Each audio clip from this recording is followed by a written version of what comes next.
नमस्कार, मैं हूं तारिक। आपने देखना शुरू किया है the Hindi top. The Hindi top में अभी हमारे साथ बात करने के लिए हैं जनता दल यूनाइटेड के राष्ट्रीय महासचिव हर्षवर्धन जी। हर्षवर्धन जी आज अपनी ज्वाइनिंग के बाद, यानी जो इनकी अपॉइंटमेंट हुई है जेडीयू में दोबारा एज ए राष्ट्रीय महासचिव, तो आज पहला दिन ऑफिस में है। तो पहले तो बधाई सर आपको, धन्यवाद कि आज पहला दिन आप ऑफिस में बैठे और आपने हमें टाइम भी दिया बात करने के लिए। कुछ बातें हैं, कही जाती हैं कि जब बात करेंगे तो इनकी बात जनता तक भी पहुंचती है और हमारी बात, जो जनता के जो सरोकार होते हैं, वो नेताओं तक भी पहुंचनी चाहिए कि जनता क्या सोच रही है आपके बारे में। उसके बारे में हम इनसे बात करेंगे। तो हर्षवर्धन जी से 2-3 सवाल है। आजकल चर्चाओं में कई चीज़ें हैं। महिला संवाद काफ़ी चर्चा में चल रहा है और महिलाओं को लेकर के, आधी आबादी को लेकर के कई अलग अलग राज्य में कई योजनाएं आईं। उन योजनाओं का फ़ायदा हुआ।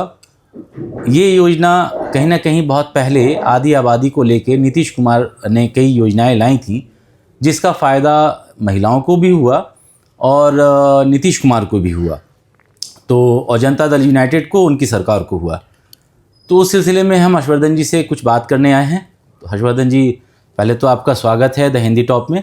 धन्यवाद। तो ये महिला संवाद में कई चीज़ें हैं। एक तो महिला संवाद है, ये संवाद करने का कारण क्या है और कितने दिनों तक चलेगा ये संवाद? देखिए, नीतीश कुमार जी ने हमेशा महिलाओं के लिए काम किया और जब से वो मुख्यमंत्री हुए, उनका पहला फोकस था गरीब, दलित और महिलाओं के लिए। और ख़ासकर क्योंकि हर वर्ग की महिलाएं कहीं ना कहीं पीछे खड़ी थीं। और एक ज़माना था जब सरकार बनी थी 2005 में नीतीश कुमार जी की, उस समय महिलाएं बहुत पीछे पड़ी थीं। महिलाओं के लिए कभी किसी ने सोचा नहीं था और ये सोच पूरे देश में था। जब नीतीश कुमार जी ने महिलाओं के बारे में सोचना शुरू किया और महिलाओं के लिए काम करना शुरू किया और महिलाओं से बात की हमेशा उन्होंने, ये महिला संवाद जो है, ये हम जो निकाला है, नीतीश कुमार जी निकल रहे हैं मिलने के लिए, ऐसा वो हर बार करते रहे हैं और महिलाओं से डायरेक्ट बात करती हो। महिलाओं से ही बात करके उन्होंने नशाबंदी भी किया था जी। महिलाओं से बात करके उन्होंने देखा कि बच्चियां हमारी स्कूल में नहीं पढ़ने जा रही हैं। क्यों नहीं जा रही है, तो उनके पास क्या क्या असुविधा है, बच्चियों को स्कूल तक पहुंचाने का काम किया।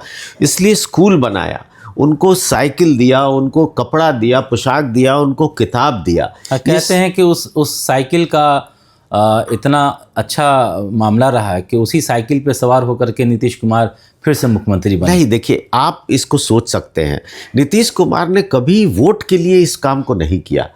उन्होंने बच्चियों को स्कूल पहुंचाया पढ़ने के लिए जी। और जब बच्चियां पढ़ी, बच्चियों ने समझा, बच्चियों ने अपने माँ बाप को समझाया। स्कूल में बच्चों ने पढ़ाई की। जब स्कूल में पढ़ाई होने लगी, पढ़ाई होती नहीं थी, गाय और भैंस घूमते रहते थे स्कूलों में, कॉन्सेप्ट नहीं था पढ़ाई का, जो नीतीश कुमार ने दिया। तो जब नीतीश कुमार जी ने पढ़ाई दी, बच्चों को जब एजुकेशन आया, बच्चे जब पढ़ने लगे, समझने लगे, तो उनको लगा कि इसी तरह का सरकार होना चाहिए। और उन्होंने अपने को भी, अपने माँ बाप को भी, सबको कन्विंस किया और इस कारण से फिर नीतीश कुमार जी जीतते रहे। बात तो सही है कि उन्होंने आधी आबादी के लिए सोचा, लड़कियों की पढ़ाई के लिए सोचा और उससे कहीं ना कहीं बिहार का विकास के बारे में सोचा कि जब लड़कियां पढ़ेंगी तो एक घर पढ़ता है, ठीक है, उसकी जनरेशन पढ़ती है, ये सच्चाई है। लेकिन सब चीज़ जुड़ी हुई तो कहीं ना कहीं वोट से होती है और वोट से जुड़ा हुआ मामला था कि अगर लड़कियां पढ़ेंगी, उनको ये सारी सुविधाएं मिलेंगी तो उस वोट में तब्दील होगा, यही बच्चे बड़े होकर मुझे वोट करेंगे या अपने घर वालों को समझाएंगे। इस तरह की चीज़ कहीं ना कहीं जुड़ी तो होती है। लेकिन चलिए, उसके पीछे विकास एक बड़ा मामला था। लेकिन ये संवाद, महिला संवाद, और उसके पीछे एक विवाद, जो विवादित बयान अभी पिछले दिनों, 2-4 दिनों पहले लालू यादव जी ने, आरजेडी के जो राष्ट्रीय अध्यक्ष हैं, उन्होंने दिया कि वो महिला संवाद करने नहीं, नैन संवाद और नैन सेंकने जा रहे हैं। इसके बारे में क्या कहना चाहेंगे आप? देखिए, आदरणीय लालू यादव जी, बहुत उम्र हो गई उनकी, और इस तरह का बयान, देखिए, ये बयान नीतीश कुमार जी पे नहीं है। ये बयान जो उनका है, ये सोच है देश की आधी आबादी के बारे में। महिलाओं के बारे में सोच है कि वो जिनकी खुद उन्होंने अपनी पत्नी को, एक महिला को प्रथम मुख्यमंत्री बनाया जी, उसके बाद उनकी 7-7 बेटियां हैं, बच्चियां हैं। जी जी, जिस परिवार में जिसमें एक सांसद भी हैं। हाँ सांसद भी हैं, एक सांसद लड़ी थी जो हार गई, एक रोहिणी आचार्य। बहू भी है, इतनी हाँ, महिलाएं वहाँ हैं घर में। उसके बाद ये सोच इतने बुजुर्ग के बारे में आज तक, मतलब मुझे नहीं लगता है कि ऐसा सोच होना चाहिए आधी आबादी के बारे में कि वो महिलाएं जो हैं वो आँख सेकने की वस्तु हैं। महिलाएं आँख सेकने की वस्तु नहीं, वो मातृशक्ति हैं। हिंदुस्तान में हम उनको लक्ष्मी, सरस्वती समझते हैं, हम उनको माता समझते हैं। अलग अलग रूप में देखा जाता है, अलग रूप में देखते हैं, दुर्गा के रूप में देखते हैं। महिला सम्मान तो मुझे लगता है कि दुनिया में सबसे ज़्यादा अगर कहीं होता है तो भारत देश में होता है। और भारत में भी बिहार जो है जी, वो थोड़ा ज़्यादा ही महिलाओं को सम्मान देता रहा है शुरू से। हम छठी मैया का पूजा करते हैं और सबसे बड़ा पूजा है हमारा। जी, हम महिलाओं को जिस दिन कोई भी हो, छोटी हो बड़ी हो, जब छठी मैया का पूजा करती है, जिस दिन वो व्रत रखती है, हम लोग सभी उनका पैर छूते हैं, चाहे वो मेरी बेटी भी हो। वो भी अगर छठी मैया का पूजा करती है तो मैं उसका मेरा एक सवाल, बहुत निजी सवाल मैं आपसे कर रहा हूँ। आप जेडीयू में आने से पहले शायद आप आरजेडी में भी रहे हैं, लालू जी के भी काफ़ी करीब रहे हैं। आपको क्या ऐसी उम्मीद थी कि लालू जी इस तरह का बयान दे सकते हैं? नहीं, ये उम्र का तकाजा है या उनकी सोच हो जो दबा के रखे हो, हम लोगों के सामने पहले नहीं आती थी। अब उम्र जब चली जाती है तो कुछ चीज़ें बाहर निकलती हैं। वो उनके अगर दिल में इस ऐसे तरह में नहीं का लगता है कि उनके जो एडवाइज़र हैं उनको कुछ ऐसा बताना चाहिए? लालू जी अपने मन से ही, अपने अंदाज में कुछ लालू जी अगर एडवाइस लेके कोई काम किए होते तो जिंदगी में लालू जी के बारे में इस तरह का चीज़ें नहीं होती। वो खुद मुख्तार हैं, खुद अपनी बात को समझते हैं और खुद अपना काम करते हैं। उनके जैसा... लेकिन जो भी उनका स्टेटमेंट था आदरणीय है, बिहार के नेता उनके हैं। जैसा राजनीतिक व्यक्तित्व विश्वास नहीं अगर होता इस तरह का बयान देता तो क्या सोच समझ के दिया होगा या मजाकिया अंदाज में कुछ भी बोल गए? तो वही बता सकते हैं कि सोच समझ के दिया या मजाकिया अंदाज में दिया या उनसे निकल एक बार बोल गए होते तो लगता कि फ्लो में निकल गया, लेकिन उन्होंने 2 बार रिपीट किया था। इसी वजह से मेरा ये सवाल इसका मतलब है कि उन्होंने मातृशक्ति को, आधी आबादी को, महिलाओं को के बारे में जो उनका विचार है उसको व्यक्त किया, जो अच्छा नहीं है।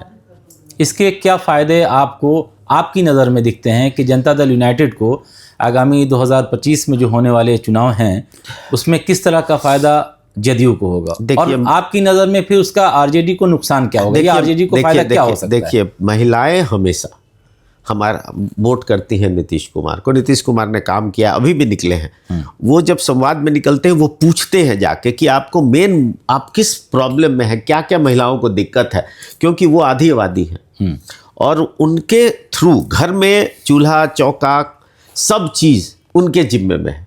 जब घर के अंदर की बात, घर के अंदर का प्रॉब्लम जब निकल के आता है बाहर और उसको जब नीतीश कुमार जी सॉल्व करते हैं तो वो वोट जो है, जो आप कहते हैं कि वोट की राजनीति नहीं करते, वो विकास की राजनीति करते हैं, लोगों के दुख की हरने का काम करते हैं और वो अपने आप वोट में तब्दील हो जाता है। इसलिए वो जो काम में जा रहे हैं वो हर बार महिलाओं से मिले हैं और हर बार महिलाओं का जब भी वो निकलते हैं कुछ ना कुछ महिलाओं के लिए करते हैं। आपने देखा जब लड़कियां पढ़ लिख के बड़ी हो गई तो उन्होंने उनके लिए आरक्षण कर दिया, नीचे से लेकर ऊपर तक। मेरे अंदाज से 35% रिजर्वेशन है हमारे यहाँ, मतलब चौथी जो श्रेणी है उससे लेकर प्रथम श्रेणी तक का सब में एक उनका जो भी नौकरी आएगी उसमें हमारी आधी आबादी के लिए जगह है। ठीक है, एक सवाल और जो मन में मेरे आ रहा था, मुझे लगता है कि इस पे एक सवाल होना चाहिए, क्योंकि कई लोग, जब हम लोग रहते हैं जनता के बीच में, बहुत सारी चीज़ें रिपोर्टिंग में या अलग अलग विषयों पे बात हो रही होती है। अभी हालिया दिन में 2-3 दिन पहले मैं बिहार गया हुआ था, तो एक बड़ी आबादी जो एक कहीं ना कहीं एक रहा है कि वोट देती है नहीं देती है मुसलमानों की, अल्पसंख्यकों की, तो उसमें क्या ऐसा कोई संवाद अल्पसंख्यकों के साथ भी आप करेंगे, आपकी पार्टी करेगी या मुख्यमंत्री करेंगे? देखिए, हम आधी आबादी के साथ घूम रहे हैं तो आधे आधे मुसलमान महिलाओं के साथ भी तो बात कर ही रहे हैं ना। वो तो एक सेक्ट हो गया ना कि ठीक है, हाँ वो ठीक है, वो कहीं ना कहीं हमारे औरतों के लिए तो आपने संवाद किया, लेकिन चूंकि जातीय समीकरण का एक ऐसा हिसाब किताब है, कहीं ना कहीं धर्म की राजनीति भी चल ही रही है, ऐसी हालत में चूंकि आपका किसी के साथ, लेकिन आपका सुझाव सही है, क्योंकि हम जो आदरणीय नीतीश कुमार जी ने मुसलमानों के लिए किया, जितना काम उन्होंने किया, पिछले कांग्रेस के और आपको आरजेडी के सरकार में दोनों ने वोट लिया मुसलमानों का, लेकिन कभी नहीं किया। अब जब नीतीश कुमार जी ने काम किया है तो ये सब लोगों को पता चलना चाहिए और सब लोगों को ये बताना चाहिए। वोट देना न देना तो आपका काम है, मतलब ऐसे संवाद को कायम करेगी करना चाहिए जिसमें कि लोगों को ये पता चले कि भैया इतना काम किया गया, इतना। और कभी कभी दुख होता है कि जब हमने सारा काम किया और वोट देने के समय में आप किसी दूसरे पार्टी के मुद्दे या किसी छोटे बड़े मुद्दे के कारण आप हमको वोट नहीं करते, नीतीश कुमार की पार्टी को वोट नहीं बात अगर करें तो बड़ा दुख होता है। 2010 में जिस तरीके से मुसलमानों ने आपको सपोर्ट किया था, आपकी नंबर ऑफ सीट कहां से कहां पहुंची थी ये आपको बेहतर पता होगा, 2010 की बात कर रहा हूं। उसके बाद ऐसा क्या हुआ कि मुसलमान उस तरीके से नहीं जुड़े, जबकि 2014 वाले इलेक्शन में, 15 वाले इलेक्शन में, 2015 में जब फिर आप आरजेडी के साथ आप आए, उस वक्त फिर मुसलमानों का सपोर्ट आपको पूरा मिला। 19 में आपको जाहिर, 20 में फिर आपको जाहिर है कि वैसा सपोर्ट नहीं मिला, 10% के आसपास आपको मिल पाया, जो एक आपका कैडर होगा या आपके जो लोग नेता जो दूसरे लोग होंगे अल्पसंख्यक में, वो जो संवाद कर पाए होंगे, बिठा पाए होंगे।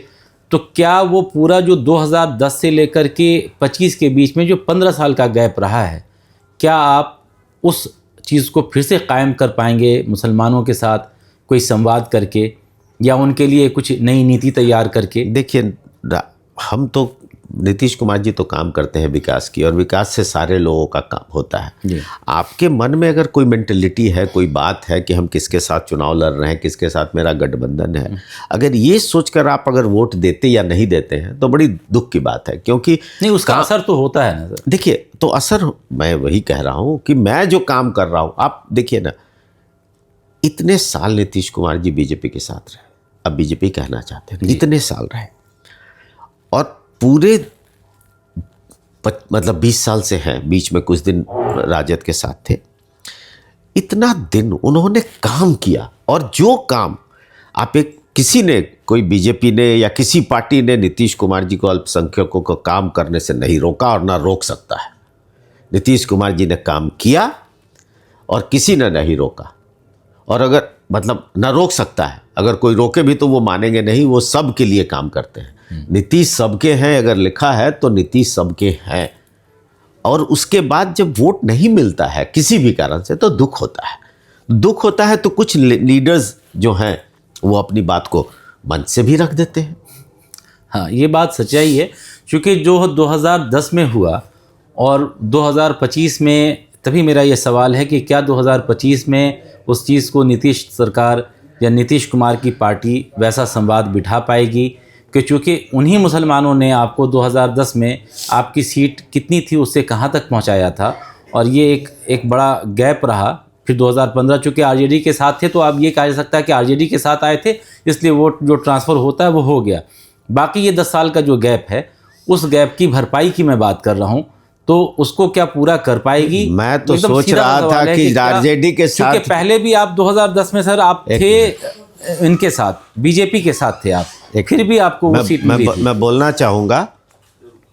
चाहता हूँ कि आरजेडी के साथ हम गए तो मैं तो ये सोच रहा था कि नीतीश कुमार जी के काम के कारण जो वोट हुआ, इस कारण से आरजेडी को वोट मिला मुसलमानों का, हम उसके साथ थे। इसलिए जब हमारे कारण से बीजेपी को मिला तो हम सोच रहे थे आरजेडी के कारण मिला। अब आप बता रहे हैं कि आरजेडी के कारण हमको वोट मिला, तो मुझे इससे दुख हो रहा है। नहीं, इसमें दुख होने की बात नहीं है। एक ये तो कहीं ना कहीं सच्चाई रही है ना कि वोट उनके पास, मुसलमानों के पास का ज़्यादा जाता रहा है। अब बीच में वो एक नई पार्टी, हम अपना काम करते हैं वोट के लिए। मैंने हमेशा कहा है कि नीतीश कुमार जी ने कभी वोट की राजनीति नहीं की है, और वोट की, वो विकास का काम किया है, और विकास इतना किया है महिलाओं के लिए, बच्चों के लिए, लोगों के लिए, और इतना काम किया सभी जाति सभी धर्म के लिए कि लोग उनको वोट देते हैं और वो हमेशा चुनाव जीत कर आते हैं। और 25 में भी यही होगा। 25 में फिर से नीतीश। 25 में फिर से नीतीश, ये आपका कहना है? 2025 फिर से नीतीश, ये आपका कहना है? जी। मेरा क्या कहना है, पूरा बिहार कह रहा है। हम तो उस पार्ट हैं बिहार के। नहीं, हम आप ही की बात करेंगे। पहले आप कहेंगे फिर बिहार कहेगा या नहीं कहेगा, ये तो 25 बताएगा। तो अब ठीक है सर, अच्छा लगा आपसे बात करके। इस पूरे मुद्दे पे हम 2025 का इंतज़ार करेंगे कि किस तरफ आधी आबादी जाती है और किस तरह का संवाद नीतीश कुमार बिठा पाते हैं आधी आबादी के साथ। जो भी उन्होंने वादे किए थे उसको कितना पूरा किया है, और अल्पसंख्यकों के साथ जो भी वादे उन्होंने किए थे उसको कितना पूरा किया है और उसको कितना पूरा करेंगे। तो संवाद का मामला है, संवाद चलता रहेगा।